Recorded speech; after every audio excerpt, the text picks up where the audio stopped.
Greetings, YouTube. I'm about to show you a couple of segments of footage that I shot in my basement earlier today. So go check that out, and then we'll hop on to the last roundup section of this video. Apologize for the noise, folks. Torrential rains are flooding my basement. I'm currently trying to get as much water as I can up off the floor and into my sump pump. It's everywhere. It's the entire area of my shop is in water. This was an inch deep a few minutes ago, and we just got a warning on my phone that there's potential tornadoes headed in my area. And there's not a goddamn thing I can do. Not a goddamn thing I can do. Thankfully, to my storage processes that I've been engaged in the last few months, and the ones I'm engaged with right now, theoretically, a lot of my stuff is not on the floor. Some is, but that's just the way it is. I'm not going to worry about it right now. I'll assess the damage later. A lot of my stuff is like plastic and things, so they're fine, but this is not good. This is not good at all. Flooding's back, coming down my stairs like a waterfall, and there's not a goddamn thing I can do about it. Not one goddamn thing I can do about it. Just soak up the water, get it cleaned up for the third time today, and wait for it to rain. Alright, now that you've seen that footage, you can see that things were not glorious for me today. I spent 9 hours in my basement. I get down there in the morning around 7 to work on some stuff in my shop on a current project I'm working on, which is a shelving unit. And there was water in there. It wasn't a huge amount, but there was water, and there was evidence that there had been more water there. But the dehumidifier was full, so I emptied that. And I'm not sure where the rest of the water went, in all honesty, because there should have been more there. I'm not sure what happened to it. Because where the water goes in my basement isn't anywhere near the sump pump. Yeah, they put the sump pump in a place where it never gets water, which seems like a less than ideal location for a sump pump. You want to put that in the lowest point of the basement, not the highest, but that's what happened. So I cleaned up that water, got it all sorted out, and I just started doing my stuff. And then while I'm working on something, I suddenly heard water. And I turned and saw water coming down the stairs like a waterfall, which sent me into full-blown panic mode. Now, we did have that small pump, which is significantly inadequate. We're going to probably have to get a bigger one. And didn't have the right kind of hose, so we had to use this little dinky hose that unfortunately had a female-female connection, which meant it didn't fit onto the little triangular fixture I have for sucking up the water. It kept falling off. And as the day went on, my hands got more and more tired. I just could not get the fixture back onto the hose. It was meant for a male fitting, not a female fitting. So my wife went out to get some stuff, and I asked her to pick up the shortest hose she could. The shortest hose she could find was 25 feet. And when she came back, I'm standing at the bottom of the stairs, using just the end of the hose, sucking up water, because now for the third time of the day, I've got water coming down my stairs. And it was just a torrent. It was like someone had set up a fire hose outside my door, outside. It was just flowing down my steps.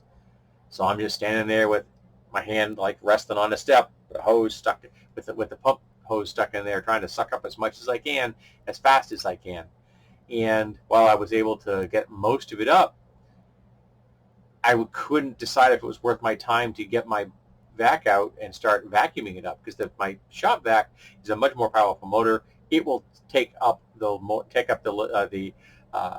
liquid off the floor right down to the concrete. I mean, it will leave a dry patch. If you pull the rectangular nozzle, you pull that along the floor, it's dry underneath when you're done. Okay, so like this bare dampness left. It's awesome. Fortunately, it then fills the tank up pretty damn fast, and then you have to figure out how you're going to do that. You can pick it up with the sump pump, or you can bring it with the small pump, or you can move it over to the sump pump. But at one point today, there was so much water in there. I filled it up in about 45 seconds. I filled the entire thing up to the point where the motor stopped. So that suddenly I had 120 pounds of water in that thing, which was so much fun to move. So that's how I spent my day, and even after I got that third time, the moisture just kept coming back, and I couldn't figure out from where. Now, we have always had a spot underneath the stairs that go up to the first floor unit, and that spot we have done some mitigation for. We've set up a rain barrel outside, so the water coming off the roof is hitting the rain barrel, into the rain barrel, and then out a hose which takes it to the sidewalk. So it's gone. The problem is that there was just so much rain, 6.4 inches of rain in 19 hours, that it just saturated the soil to the point where even the mitigation efforts that we had put in place didn't matter anymore.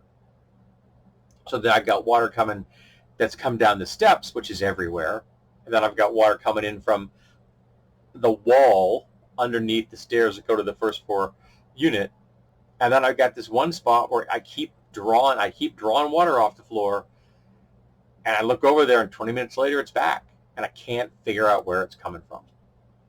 There's nothing in the perimeter. There's anywhere that I can see water coming into my basement. Maybe it's coming directly through the concrete for all I know. That there just may have been so much liquid saturated in the soil that it's being drawn up through the concrete into my basement. I don't know. I don't. But I moved hundreds and hundreds of gallons of water today, and it kicked my ass. I was supposed to go to work tonight, and I just couldn't do it. After 9 hours of doing that, I called out, which is not great. It's Sunday night. It's the most important night of the week because I got to get in there early and start all the presses up and get everything ready. And it's the night that we have the most problems with because it's the first of the week. And I was beat. I spent 9 hours down there. I didn't leave the basement for that entire time. I didn't eat, nothing. I just stayed down there, kept working, and between drawing up water with the vacuum or with the little sump pump, the little pump to draw it into the sump pump, I kept working on my project where I could, not using power tools, not ones that you plug in. The drill press was safe because the drill press, the power goes along the ceiling, so I'm safe there. So I was able to use the drill press, but the rest of the stuff I was doing with all either battery-powered stuff or handsaws and stuff like that, because I was not about to have extra cords lying around the floor because I already had too many cords that were in water, and I had no choice. They just nowhere else to go with them. And I'm 58. It kicked my ass. So what's going to happen in 10 years when I'm 68? Because this isn't a one-off. We're going to keep getting storms like this. And they're going to keep coming and coming and coming. We had a tornado warning today in my city. The last time I can think of a tornado was when I was a child, and it was a freak of nature at that time in our history. But now we're getting torrential rain, flash floods that are endangering people's lives. And I don't know what to do. I'm going to have to get some kind of landscaper out there to do some kind of mitigation effort to keep the water from going down into my basement stairs. But I don't know how much that's going to cost me. And I don't really have the money. But what do I do? I can't just live with an inch of water in my basement all the time. I can get a bigger pump, and I'm going to have to. This one works, so I'll pass it on to somebody else. But yeah, I'm not happy. I'm tired. I'm beat. I'm sore. And I'm hoping tomorrow when I go down to the shop again at 7 o'clock in the morning, I hope that it isn't too bad, because I just had to give up. At 4 o'clock p.m., I just okay, I give up. I got to resign myself to accept the fact that by the time I come in at 7 tomorrow morning, that it's going to be a nightmare again. And there's nothing I can do about it. Can't stop it. I literally can't stop it.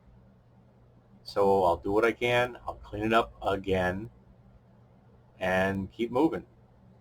We've got the dehumidifier down there. We've got that little pump. We've got the sump pump. So I'm doing as much as I can. And thanks to all of the organization I've been doing, I've got 3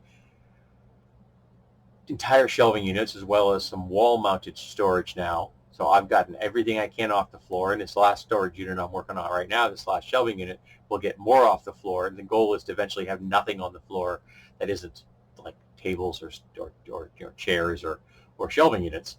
So eventually there will be nothing on the floor. I'm not there yet, but we're getting there. And that's the goal, because I know this is a problem. But right now, it's the best I've got. It's tiring. It's frustrating. It's disheartening. It's terrifying to stand there doing the best I can and just watch my basement turn into a lake and knowing I can't stop it. So yeah, that's how I spent my day. And I'll be spending more of them in the future, because thanks to oil corporations, we're going to have more and more weather like this. As the joke goes, this is the coolest summer that you're ever going to experience again. And this is the driest summer you're ever going to experience again, for places that are like I live in New England. So yeah, we're turning into a semi-tropical environment, and I did not sign up for that.